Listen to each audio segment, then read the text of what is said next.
guys? Welcome back to the channel. Good news. I've got a new phone coming my way, which will be here, I think, Monday. So we'll be able to do videos where you can actually see my face again. So that's good news. But in this video, I just wanted to touch upon a question that I'm asked all the time, and that is, what is the best drinking water? And after over 10 years, I'm still an advocate of distilled water.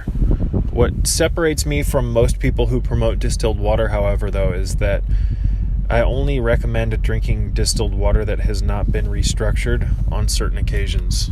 So I put my water through an entire restructuring process. It goes through a distiller. After it goes through the distiller, it gets filtered, and then it gets distilled again. After that, it's placed in a glass carboy, and minerals are added. The water gets vortexed by hand in the glass carboy, and I'll put the glass carboy also has symbolism on it, whether that be a picture of the Eye of Horus or Flower of Life, you name it, and then it gets placed in the moonlight. Once it gets placed in the moonlight overnight, it is then taken and put into glass jugs, and it's placed in the refrigerator. And sometimes I'll add a piece of elite shungite to the glass jugs, and sometimes I won't. I will add, again, minerals to my water, whether that be from shilajit, whether that be from just mineral drops. I'll also add a pinch of Celtic sea salt to my water. There's about 1 million different ways that I make or restructure distilled water. It's kind of just like an intuitive art, kind of like you're making a meal, you know? Sometimes I'll add different minerals. Sometimes I'll add magnesium to it. It just depends. I've been doing this for years. And I'll also sometimes, guys, just add really nice pieces of clear quartz to the water. But at this point, the only two crystals that I really ever add to my distilled water, after it's had minerals added, you name it, is the quartz family: rose quartz, amethyst, clear quartz. And I'll also add, more often than not, I use just the elite shungite or the black shungite exclusively. I prefer the elite shungite. And this is how you start to increase your health levels, folks, by removing the toxicity in the water that you're drinking. Tap water is filled to the brim full of garbage: hexafluorosilicic acid, hydrofluorosilicic acid, fluoride, fluorine compounds, chlorine, chloramines, algicides, cobalts, radioactive constituents, deodorizers, runoff, inorganic calcium, and lime. The stuff is toxic, and you can really start to see how toxic tap water is by getting a water distiller and looking at the distiller after each gallon that you've distilled. More often than not, especially if you live in a big city, there's all sorts of yellow residue and brown residue and just flakes of garbage, and that's all stuff that's going into your system that you're consuming. Your body's having to filter all that out. These are accumulative poisons, the stuff in the tap water. And I've said it for years, you guys, and I'll say it again. This fucking tree is hanging down so low that you have to drive around it to not hit the branch. But I've said it 1 million times. If you don't filter or distill your water, you become the distiller or the filter. So why not remove that burden on your body and just pre-filter or distill it? Now, I use filters as well. I use distillers, filters. I've used water alkalizing machines in the past. I think those are largely just a bunch of marketing.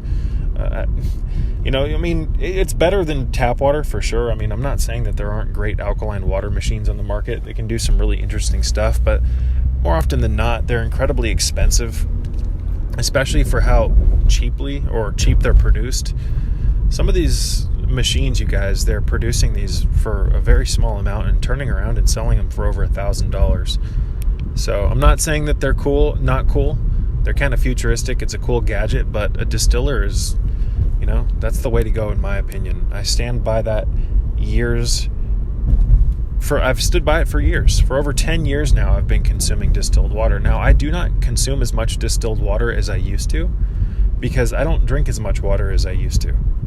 And I'm also drinking some filtered water here and there. I've said it once and I'll say it again. It can take up to 5 hours to distill 1 gallon of water. That's a long time. So I used to have a 5-gallon water distiller, and it would distill 5 gallons at once. That was really cool. That ended up taking a shit on me My Mega Home water distiller that I had for years ended up dying on me. I used it sometimes 3 times a day. The thing was pretty much constantly running. And because of that, I used that thing for years, every single day, multiple times a day. And because of that, I still stand by the Mega Home water distiller. And I'm pretty sure it was my fault that it ended up dying, because I think on one occasion I ended up leaving it outside, because I used to leave it outside because it was loud and it would actually increase the heat in the room during summer.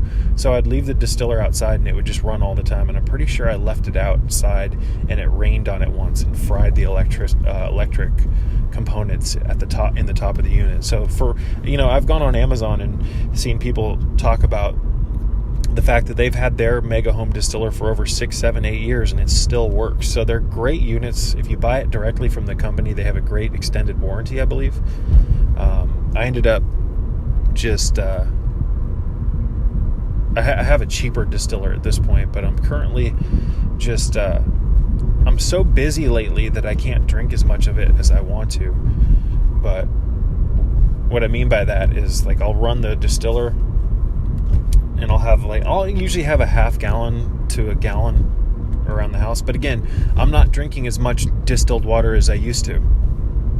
I'm not drinking as much filtered water as I used to, because I'm just not drinking as much water as I used to. I'm not exercising as much nowadays, you guys. I'm doing running and barefoot hiking and stuff like that, but I haven't been on a bike in a while. So I don't need as much hydration. So, long story short, distilled water, in my opinion, is the best. It's the greatest way to strip the water down to 0 parts per million, 0 total dissolved solids. And filters, as we've gone over in the past, for instance, in comparison to filters in comparison to distillers, filters are dark and wet and cold. You run water through the filter and the filter picks stuff up and holds onto it. So after a month or two of using a filter, you've got a bunch of accumulated crap in the filter, you guys. And now every time you run your tap water through that filter, it's running past or through all that accumulated gunk. So filters definitely have their flaws, and if you're not changing them regularly, they end up being counterproductive to your health instead of productive to your health. So the beautiful thing about a distiller is that if I actually wanted to, after every single distillation, I can clean it. I can put distiller cleaner in my distiller and clean all the residue off the sides. Now, I normally wouldn't do that. I would usually do at least like 5 distillations before I'd clean the unit. But you'd be amazed at how much garbage a water distiller will pull out of the water, the tap water, after 5 distillations. And one of the things I really like about distillers, you guys, is that you get to see firsthand how much crap is in the tap water, because you get to open the distiller, you get to look inside the boil kettle, and you get to see the evidence of the crap that we talk about here often on this channel. You get to see all of the waste. You get to smell it. You name it. Now, I've taken samples out of the distillers, or I have videos in my archive if you want to check them out, where I've taken accumulations of what I've pulled out of the distiller and shown you guys what it looks like. Piles and piles of flaky brown material, green material. That's stuff that I don't want in my body. A filter doesn't provide that type of evidence, if you will. I can't crack open a filter and look at all the junk. I can crack open a filter after months of use and see how the filter that was once white is now brown. So I guess, yes, you can see the evidence, but it's just different. Distillers are a safer way to filter, or to clean your water, because you don't have to keep buying cartridges. You don't have to keep buying new filter membranes. So the only downside to distillation is the amount of time that it takes and the spike in the energy bill. But nowadays there's distillers on the market that are incredibly cheap. I have one here at the California house. I can't remember how much it was. It was under $100. Mega Home distiller's about $210. But it's very basic technology, you guys. You can even make one at your house if you know what you're doing. It's not that difficult. But anyways, to wrap things up, what is the best drinking water? Distilled water that has gone through a restructuring. What I promote, as crazy as it sounds, is that you create holy water via distillation. You distill it, then you bless your water once it's distilled, you expose it to moonlight, you add minerals, you vortex, you expose the vessel that the water's in to sacred symbology. You can recite mantras over the water, you can pray before it. Really put time and effort into your drinking water, you guys, because you are composed largely of liquid. You are a hydrational machine. You are largely an aquatic species or individual. Your body's made largely of fluid. Your cells use water to communicate messages back and forth between all 100 trillion plus of your cells. So you might want to take care of the fuel you're putting into your system and not just the food. The fluid, the water is just as important, and you better have a shower filter, because if you don't have a shower filter, you're really doing yourself damage. I've said it once and I'll say it again. Showers, if they're not filtered, are like New World Order poison chambers. Especially if you're taking hot showers, because the steam, you're inhaling it. It's going right into your lungs and directly into your blood.